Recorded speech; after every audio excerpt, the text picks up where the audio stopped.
Non si possono separare l'amore per Dio e quello per il prossimo. Amare Dio, ha detto Papa Francesco all'Angelus, traendo spunto dal brano del Vangelo della liturgia domenicale, è vivere per quello che Lui è e per quello che Lui fa. E Dio è donazione, perdono, relazione.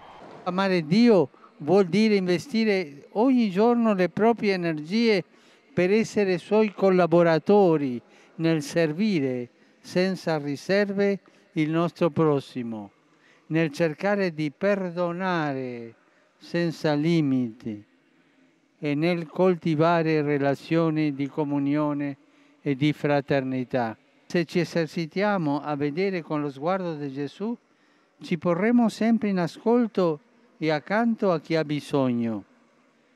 I bisogni del prossimo richiedono certamente risposte efficaci, ma prima ancora domandano condivisione.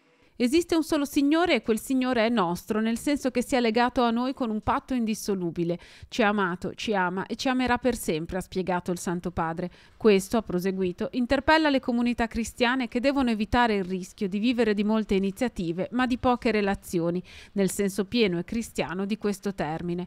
Dopo la preghiera dell'Angelus, il Papa ha rivolto il suo pensiero alla Chiesa copta ortodossa in Egitto, colpita 3 giorni fa da un attentato terroristico, esprimendo il suo dolore e assicurando la preghiera per tutte le persone coinvolte. Prego per le vittime, pellegrini uccisi per il solo fatto di essere cristiani e chiedo a Maria Santissima di consolare le famiglie e l'intera comunità.